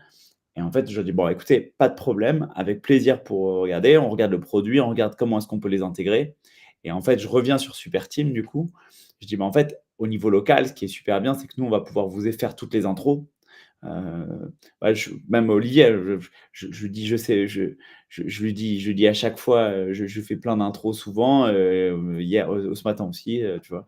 Oui, Je parce fais que quand tu arrives dans un écosystème, l'introduction, c'est-à-dire tu vas présenter des développeurs, des créateurs de contenu, d'autres projets partenaires, peut-être même une intro avec la fondation, le système de grant. En tout cas, vous êtes une espèce de un guichet d'accueil, tu vois. Et vous, après, vous allez donner un coup de main. Et pas seulement financier, parce qu'on peut se dire, ouais, en fait, ils vont sur Solana pour obtenir un grant et tout. Mais je crois que la politique en la matière, elle a aussi beaucoup évolué Elle sur est les grants. on doit avoir les grants les plus faibles de tout Eh oui, l'écosystème. c'est ça. Ouais, ouais. Parce qu'en fait, Ça aujourd'hui, on part montre du bien que, principe bah oui, tu vous n'avez as pas pas besoin besoin de. Ouais, c'est d'avoir ça. de donner beaucoup d'argent si ton Ouais, produit est ouais. bon. En fait, aujourd'hui, s'il est bien plugué, si tu es après, tu te mets sur Solana, tu as toutes les intros qui sont faits, super. Supposons que tu montes un projet sur Solana, tu viens me voir, je te fais toutes les intros avec. Je te fais les intros avec des VC, si le projet est bien, tu vois? Parce que je connais un peu, je connais les VC qui vont être attirés par ton projet. Je vais te faire aussi toutes les intros avec les partenariats qui pourraient faire sens. Je te laisse quelques plateformes sur Super Team France, par exemple, pour pouvoir faire une présentation pendant des community calls. Si je vois qu'en gros, ça se passe plutôt bien, je te fais les intros avec toutes les autres super teams. On a 17 super teams en ce moment. En gros, c'est-à-dire que dans une période deux mois, tu peux avoir une présence locale dans 17 pays de manière gratuite, avec un impact fort, et avoir toutes les intros. Et en fait, c'est quand même c'est quand même insane, tu vois? Genre, si tu ramènes ça, je parle même pas du web 3, mais je parle, aujourd'hui, dans n'importe quelle industrie, jamais tu as Bah, ça, tu tu vois ce que je veux dire? as C'est ça, genre, mais ça te coûte cher. Parce que si ouais, tu veux, tu vas devoir passer souvent d'ailleurs par plusieurs middlemen qui vont à chaque fois prendre leur commission pour les intros et tout ça, et donc ça va te coûter très cher. Super Team, vous vous faites pas payer par les, ouais, builders. Par contre, il y a une due diligence qui fait que si vous décidez d'accompagner un projet, c'est que vous avez senti qu'il avait, le potentiel. Sauf que le projet qui a du potentiel, souvent il a pas besoin d'argent, il a besoin d'un écosystème, il c'est a ça. besoin de facilitation, mais donc je pense que ça concourt à ce que les gens soient attirés vers vous. Est-ce qu'on peut parler voilà, un petit peu de la partie justement écosystème, les principales DApp, les développeurs, est-ce qu'il y en a assez, est-ce qu'il n'y en a pas assez? Donne-nous quelques métriques pour la partie qui nous intéresse. Bah, en gros, Je finis juste un tout petit point. On avait dit le point éducation, c'était le premier pilier. Le deuxième pilier, c'était la partie que je préfère. Et donc là, je vais pouvoir enchaîner sur ton point. C'est la partie entrepreneuriale. C'est aujourd'hui aider en fait les builders et les founders surtout à, à pouvoir avoir un bon product market fit, à pouvoir trouver les funding, à pouvoir trouver leur cible et à gagner en awareness, en visibilité et en notoriété. Euh, ça, c'est la deuxième pilier qui est hyper important sur Superteam. Et donc, du coup, là-dedans, on a cette partie, tu parlais du nombre de builders et tout ça. On parlait donc du hackathon. On a un hackathon qui fait partie des plus gros mondiaux qui s'appelle Colosseum. Ça arrive 2 fois par an. L'année dernière, c'était plus de 10 000 participants, ce qui est juste énorme, en fait. Et en gros, ils sont dans tous les pays et on les suit aussi sur Superteam. Et en gros, aujourd'hui, le problème des hackathons et ce qu'on voit, et je pense que tu en es conscient aussi, Jérém, et Olivier également, c'est qu'aujourd'hui, tu as beaucoup de gens qui sont soit des grands hunters ou des hackathon hunters. Donc Nous, des chasseurs de Grant ou des chasseurs de hackathons, en fait, c'est des mercenaires qui font tous les hackathons, peu importe la blockchain. Ils viennent présenter un produit pour choper les rewards. Par contre, derrière, ils ne buildent pas vraiment dans l'écosystème qui a lancé le hackathon. voilà. Et donc, du coup, c'est hyper marrant qu'on parle de ça parce qu'en fait, littéralement, je disais, il y a moins de 20 minutes, j'ai reçu un message Telegram là-dessus en disant il faut encore qu'on renforce encore plus notre vision que on est là pour soutenir certes les builders, mais beaucoup plus les founders en fait. Parce qu'un builder n'est pas forcément là pour monter une boîte. Nous, ce qu'on cherche, on revient sur le truc du début, c'est Solana, c'est une blockchain d'entrepreneurs. Et donc, du coup, nous, on va vraiment aider là-dessus. Mais tu vois, le hackathon amène à chaque fois des pépites incroyables. C'est pour ça qu'il y a tellement de VC qui qui financent aujourd'hui directement les projets sur Solana qui sortent du hackathon. On organise d'ailleurs un énorme on a un événement qui s'appelle Apex Budapest, qui est en gros la grand-messe, une des grands-messes Solana. Et en fait, le jour avant, tous les super teams européens, c'est une initiative que j'avais eue et que j'aime bien. C'est en gros, je dis en fait, chaque pays prend ses top 5 projets qui vont chercher à se faire financer, pré-seed, seed et série A, qui sont les différents types De de levée de fonds. financement. Et en gros, chaque pays va pouvoir subventionner son équipe pour la faire voyager directement à Budapest.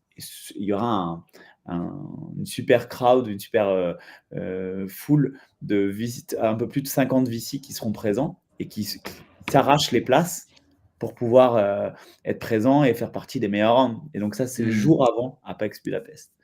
Donc, alors là, on a une question dans les commentaires qui est intéressante parce qu'on dit la blockchain des entrepreneurs, la recherche finalement de rentabilité. Et c'est vrai qu'on parle souvent de Solana qui ne serait pas rentable, qui ne compte que sur l'inflation de son token pour grandir, etc. Qu'est-ce que vous répondez, vous, à ça? Moi, j'ai envie de répondre, mais c'est à vous de répondre, les gars, à ça. C'est très simple. Je vous donne je peux vous donner plein d'exemples. C'est genre, est-ce que Solana, est-ce que Amazon, enfin, Amazon n'a pas été rentable pendant 20 ans. Donc j'ai envie de te dire, Ouais. en fait, quand tu construis un business sur le long terme à une telle échelle, désolé, excusez-moi, je sais pas ce qui se Non, passe. t'inquiète. Mais c'est vrai, d'ailleurs, on peut même se poser la même question pour quasiment, enfin, pour toutes les blockchains, en fait. Quelle blockchain aujourd'hui est rentable avec ses frais de transaction? Surtout à l'aune on veut que les frais coûtent le moins cher possible. Donc, le business model, de toute façon, clairement, à moins que demain, ce soit adopté par des milliards d'utilisateurs, et encore avec des frais avec quelques centièmes de centimes, faudra voir. Mais d'ailleurs, si je dois vous demander quand est-ce qu'une blockchain sera rentable, parce que ces frais de transaction, si on veut qu'ils soient les plus faibles possibles, ce sera quoi à ce moment-là, quand eux prendront des C'est une parties? vision. Ouais. En fait, aujourd'hui, ce qui est important, c'est la vision. C'est aujourd'hui, en termes de rentabilité, on est très proche du but. Enfin, c'est assez incroyable. Aujourd'hui, c'est une vision. C'est-à-dire que si tu visais tout de suite la rentabilité sur cette typologie de blockchain, En fait, tu n'aurais pas la même puissance parce que si tu devais être plus rentable, tu devrais augmenter Bien tes sûr. gas fees, mais tu casserais complètement la vision de la boîte. La Mmh. vision de la boîte, c'est de se dire: «On veut être présent et utilisé par un maximum de personnes». Et en fait, pour ça, c'est un marché de volume. Je reviens à l'exemple, désolé de reparler de ça, mais Ouais. c'est vraiment l'exemple d'Amazon. Non, non, mais Amazon, mais tu peux même prendre les néobanques. Il y en a pas une qui est rentable. Ils ont levé des centaines de Bien sûr. millions parce que le coût d'acquisition client, il est massif. Je pense que Olivier, tu peux nous parler peut-être aussi des plateformes de stream, etc. Enfin, avant Ouais. que ces boîtes elles deviennent rentables, il se passe 5 ans, 10 ans où en fait c'est que de l'investissement Moi, pour créer un modèle et ensuite ils se remboursent ou en tout cas ils tendent vers la profitabilité. je Olivier, vais un mot aller, là-dessus parce que c'est je une, vais, c'est une question qui revient souvent. ouais, mais je vais aller plus loin. Solana, c'est pas censé être rentable, hein. Ouais. C'est une fondation Fondation. à but non lucratif. En fait, ce Et il y qui a doit deux être boîtes. rentable Il y a aujourd'hui, Solana Fondation et Fondation, et il y Labs. a Mais Labs, Solana. mais Ouais, nous, on est juste pour l'instant, notre but, c'est de fournir des outils, des infrastructures à l'écosystème. Et d'ailleurs, on est de plus en plus petit. On a spin-off, la partie validation, etc. Solana, c'est pas censé être rentable. Ce qui est censé être rentable, c'est deux choses, c'est les RPC et les validateurs sur le réseau. C'est pas nous, c'est les boîtes de l'écosystème.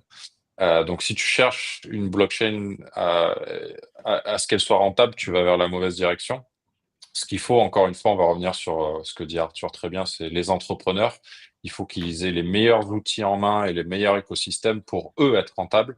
Et on voit qu'aujourd'hui, on le fait très bien parce que Solana, en revenu d'applicatifs, il y a quelqu'un sur Twitter qui le cherche très bien, qui s'appelle Dan Smith, Ouais. qui est un chercheur, un analyste à Blockworks. On est la numéro un en termes de revenus applicatifs. Je crois qu'on a 40 millions par semaine de revenus applicatifs, quelque chose Ouais, comme c'est ça. ça, 40 millions par C'est semaine. ça. Alors que Ethereum est 2 fois moins derrière. Donc on voit que la priorité, c'est les applicatifs et pas le réseau. Alors oui, on peut revenir sur la rentabilité des validateurs et des RPC. C'est vrai qu'aujourd'hui, elle est facilitée par l'inflation, mais on va avoir deux choses. On va avoir l'inflation qui descend au fur et à mesure, c'est-à-dire qu'elle est divisée par 15, voilà, elle perd 15 ou 20% chaque année, cette inflation de tokens chaque année, et une augmentation des blocs, en fait, qui va de pair avec ça. Donc, avec la technologie qui scale, on va arriver à une inflation qui est très proche de 1 ou 2%, je crois, d'ici 3 ou 4 ans. Mais avec l'augmentation de la taille des blocs, il va y avoir de plus en plus de transactions, etc. Donc, en fait, c'est une synergie qui se crée entre une diminution de l'inflation et une augmentation des transactions. Donc, mais encore une fois, c'est pas Solana qui doit être rentable, c'est les validateurs, c'est c'est les, très les C'est clair. apps ça. sur l'écosystème, C'est une etc. fondation. C'est Ouais. vraiment important et Non, mais c'est très bien, les copains, et j'aime cette façon qu'on a de répondre aux questions des auditeurs. Et merci de prendre l'effort pour le faire. Arthur, tu avais un troisième point à évoquer. bien D'abord, sûr. on a parlé de l'éducation. Ensuite, tu nous as parlé de la partie vraiment plus business et entrepreneuriat. Troisième partie, comme ça, on aura essayé en tout cas d'être complet sur la partie écosystémique de Solana. En gros, c'est l'éducation, hyper important. Commencer. 2, heu, vraiment créer, on va dire, qui est la deuxième partie, qui est vraiment l'entrepreneuriat. Et 3, c'est fédérer. Et donc du coup, c'est la partie communauté. C'est ce que fait Solana est très bon. Super Team, développe ça énormément. C'est être sûr d'avoir une communauté, puisqu'en fait, le fameux 1+1=3 n'a jamais été aussi vrai en Web3. C'est-à-dire que si tu as juste ton projet dans ton coin et il ne se passe pas grand-chose, ça sert pas à grand-chose parce qu'en fait, tu as besoin des autres pour pouvoir tester ton produit, pour avoir des feedbacks, pour, trouver les meilleures personnes. Là, par exemple, je vous donne un exemple, mais on a créé un tool assez exceptionnel, on est hyper fiers de ce tool, pour les hackathons qui s'appelle, c'est un tool de matchmaking. Imagine, Tinder, mais pour les startup competition. En gros, l'idée, c'est de C'est pouvoir génial, ça. ah ouais, C'est et en gros, exceptionnel. l'idée, c'est de te dire: tu vois, si je connais pas Olive, je suis beaucoup, beaucoup, beaucoup moins bon en tech que lui et en fait, j'aurais besoin de quelqu'un comme Olive. En fait, moi, en m'enregistrant directement sur la plateforme, on va me poser deux trois questions et ça va me permettre de pouvoir faire un matchmaking entre les compétences de mes compétences à moi, ce que je veux faire sur mon projet et de pouvoir matcher avec quelqu'un avec qui on pourrait justement avoir une affinité et surtout aller chercher un projet commun où on pourrait aller ensemble. Et ça, c'est une clé de la réussite qui est exceptionnelle. On a passé beaucoup, beaucoup de temps là-dessus. Et là, je suis en train de l'ouvrir sur toute l'Europe. Et je suis assez fier de ce genre de choses. On a une métrique qui est importante, parce qu'on se dit à chaque fois: «Ouais, mais bon, comment ça fonctionne, comment est-ce que ça fonctionne?» En fait, on a ce qu'on appelle en interne, ce qu'on appelle du GDP, qui est un peu le PIB, local. C'est comme ça qu'on mesure les performances d'une super team. Je m'explique. C'est-à-dire qu'en gros, on va demander combien, de richesses on a créé au sein de la communauté grâce à Super Team. C'est-à-dire, Hem, Olivier, Jérém, tu as besoin d'un ingénieur pour développer un projet. Tu viens me voir et c'est le réflexe que les gens ont. Ils viennent me voir, ils me disent: «Écoute, j'ai ce truc, est-ce que tu pourrais m'aider là-dessus?» Ben, moi, en gros, je vais créer un groupe avec Olivier et je vais dire: «Olivier, écoute, je sais que tu fais, que tu es dispo, est-ce que tu pourrais aider, Jérém à développer ça?» Donc du coup, il fait un j'ai et en gros, il va travailler avec toi et en fait, la facturation, tout ça et cetera, moi, ça va rentrer dans mon GDP. C'est-à-dire, j'ai créé de la valeur à un membre super team, tu vois? Un membre super team qui est Olivier, qui, va pouvoir, vivre grâce à ses skills Solana et en gros, j'ai le contraire. J'ai par exemple sur les créateurs de contenu, j'ai les créateurs de contenu qui viennent me voir et qui me disent: «Bah, en fait, hem, j'ai vu ce projet, je le trouve assez bien, j'aimerais bien pouvoir en parler». Je crée un groupe entre le projet et le créateur de contenu. Ils font leur Je truc. pense que c'est clair, Arthur. Désolé, on arrive bientôt à la fin et je pense qu'on a bien compris, et pour le coup, vraiment, c'est hyper utile. Je pense que là aussi, je disais ça de Super Team, mais l'application dont tu es en train de parler, en fait, tout le monde devrait avoir cet outil-là parce qu'on a rencontré dans notre vie de consultants, créateurs de contenu, développeurs, peu importe, tellement de fois où un entrepreneur, il manque de ressources et en fait, bah, souvent, il va sur un groupe Discord ou un Telegram et il dit ouais, est-ce que je cherche, est-ce que je trouve et tout. Et donc, c'est pas industrialisé. Et visiblement, c'est ce sur quoi tu es en train de Bah, travailler. Donc, c'est ça très bien. et en gros, je pense que chaque blockchain devrait avoir, des super teams, en fait, juste de manière Alors voilà. concrète. D'ailleurs, ça a créé des précédents. Il y a d'autres blockchains qui se sont inspirés de Super Team pour Sui créer. Sur Sui Multiversix, commence à on a bien, X ouais. Alliance.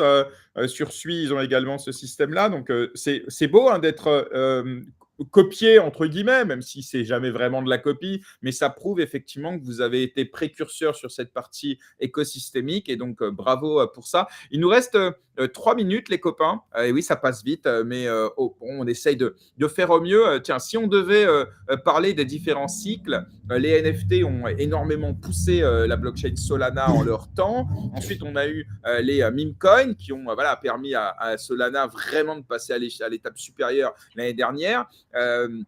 Maintenant, on a parlé aussi des agents IA. Comment vous voyez Solana au niveau vraiment narratif, industrie, cycle? Je m'entends. Les narratives, elles naissaient en général sur Ethereum et elles venaient scaler sur Solana. Ça a été le cas des NFT. Les meme coins, c'est un peu l'inverse. Hein. Ils sont un peu nés sur Solana véritablement avec Pump and Fun. Là aussi, il y a Base qui vient apporter aussi un peu de concurrence sur ces narratives-là. Comment vous voyez dans les prochains, allez, 2025, comment vous voyez Solana pour tirer parti justement des prochains mouvements de marché, entre guillemets? Arthur? 2 tracks. Je pense qu'il y a une track pour le coup, je vois énormément, c'est la partie institutionnelle. C'est en gros, on a énormément de grosses banques, heu, de grosses banques, d'assurances, mais de boîtes de consulting qui viennent nous voir en disant: «Comment est-ce qu'on peut faire pour, établir en fait, une politique de stablecoin pour, faciliter les paiements en interne?» Je vais dire, c'est un truc un peu global. On a, la partie, développement dans les pays, plus émergents, qui se développent où, pareil, stablecoin, on le voit partout, ça n'arrête pas, pour protéger de l'inflation, des variations de monnaie et cetera et en fait, vu les faibles coûts, en fait, Solana est vraiment le bon candidat et la rapidité et après ensuite, il y a cette partie qui est, ce que j'aime le plus, c'est en gros, c'est la partie en fait, où ça reste un moteur qui est disponible à tout le monde et tout le monde peut créer. Donc on voit une grosse émulation autour de tout ce qui est RWA, que ce soit les participations dans des fonds, que ce soit l'immobilier, que ce soit énormément de choses. Mais ça, c'est une trend qui est en train vraiment de se tramer. Mais ce que j'aime bien dire, c'est que je ne sais pas et personne ne sait quelle sera vraiment la prochaine narrative. Et c'est ça qui est aussi hyper excitant. Parce qu'en fait, la beauté de donner tout ce pouvoir aux fondateurs, aux founders, c'est qu'on peut toujours être surpris. Et je suis sûr que nous trois, on le sera sur la prochaine narrative, qui j'espère le sera sur Solana. Mais c'est vrai que, en tout cas, nous, de notre côté, que ce soit avec Olivier, que ce soit avec ou moi, on fait tout pour justement que tous les gens prennent le pouvoir et puissent créer pas les narratives, mais plutôt les projets de demain. C'est-à-dire qu'en gros, qu'il y ait des projets plus sustainable et qui restent plus sur le long terme. Voilà. Très clair et assez en phase avec toi. Olivier, pareil, un dernier mot? Pareil, ouais, je suis très d'accord avec Arthur. Paiement, c'est vraiment un good fit. On voit beaucoup de stablecoins qui sont mintés sur Solana d'ailleurs récemment. La tokenisation des marchés financiers, des marchés réels, tu en as parlé du real estate, etc. Je pense que c'est très bien aussi. On a aussi Euh, le fonds Build là, qui vient ouais, de Beedle, s'ouvrir sur ouais, Solana. Build, ouais, ouais, ouais, de BlackRock. exactement. Donc le DeFi, toujours en le vent en poupe, on va dire. Moi, un secteur que j'adore, que j'aimerais voir un peu plus ressortir peut-être en 2025-2026, c'est le DePIN, Decentralized Physical Infrastructure, le Airbnb digital, on va dire. Il y a des applicatifs qui tournent bien comme Grass, avec, je crois qu'ils avaient revendiqué 2-3 millions d'utilisateurs. C'est cool, C'est grâce. Moi, je fais ça. Tu partager donnes de ton la bande réseau. passante. Ouais, tu donnes de la Ouais. bande passante pour des tokens. Je trouve ça très intéressant. S'il y a un applicatif DePIN qui arrive à être avec des millions d'utilisateurs, je pense que ça pourrait être un gros applicatif de Solana. J'aimerais parce que j'aime vraiment bien le concept. Et voilà, Il y a Taiko aussi qui est cool, mais je ne sais pas s'ils sont sur Solana, je crois pas. ça me dit rien. Tu sais le truc qui permet de monétiser son audience sur Twitter? Ah, je connais pas. Taiko. Non, ça n'est pas un dashboard où en fait, si tu es connecté avec des personnes relevant, etc., tu accumules des points, du airdrop et tout ça. Grâce et Taiko, c'est les deux trucs que je fais parce qu'en fait, tu n'as rien à faire. Tu le mets en background et après, il s'alimente effectivement. Donc, Ouais. soit de ta bande passante, soit de ton activité sur Twitter. Moi, je passe ma vie dessus, donc ce serait con de ne pas être intéressé dessus. Mais voilà, mais effectivement, ouais, je vous rejoins là-dessus. Messieurs, on aurait pu passer encore une heure, hein, je le sais. Mais bon, il faut bien à un moment donné s'arrêter. J'espère en tout cas qu'on a fait un petit tour de l'écosystème Solana. On en reparlera évidemment à l'occasion de différents événements. Je vais vous remercier d'être venu ce matin nous offrir 1h30 de votre temps, qui je sais est très précieux. Arthur, on va peut-être te laisser aller dormir. Si, Ouais. Non, mais j'ai un petit mot, juste un dernier petit truc à ouais, dire. n'hésite pas. Alors, ce serait cool. En gros, il y a Paris Blockchain Week. On a un énorme event sur une péniche. Donc, n'hésitez pas. C'est le 14, hein, c'est ça? Non, ça, c'est le 7. Ah, c'est le 7 alors. Okay. Ouais, Paris Il y a Blockchain 2 Week. lundis. Ouais. N'hésitez pas. Bon, ça va être à vous inscrire sur le Luma. Jérém va le partager, il n'y a pas de souci. Et deuxième chose, on en a parlé, le hackathon, ça commence le 14. Ce sera à l'école 42, il y aura un live aussi. N'hésitez pas à venir, c'est le plus gros événement et la France surperforme à chaque fois. On a mis plein de moyens en place pour pouvoir avoir des très belles startups qui se créent. Donc n'hésitez surtout pas à partager ça et surtout à venir, n'hésitez pas. En gros, on ne vous demande pas de venir avec un t-shirt Solana, on ne vous demande pas de tout ça. Donc, je viens de venez. partager dans les commentaires le lien du Luma pour le Product Highlight Cruise Paris. C'est bien ça, le 7 avril. Exactement, c'est ça. On focalise sur les produits avec pur user. J'y serai pour le coup. Donc, en même temps, ça nous permettra de nous voir. Et toi, tu viens un peu à Paris, Olivier, ou tu restes non, toujours pas, hein, on te verra jamais. Non, pas trop. Je serai en vacances en plus, donc non. Ok. Bon, le message est passé, Arthur. Le lien est partagé également. Je vais le mettre également en description de la vidéo YouTube pour ceux qui viendront écouter en replay. Merci beaucoup, messieurs. Bonne nuit, Arthur, pour ce qui te reste de nuit. Olivier, merci.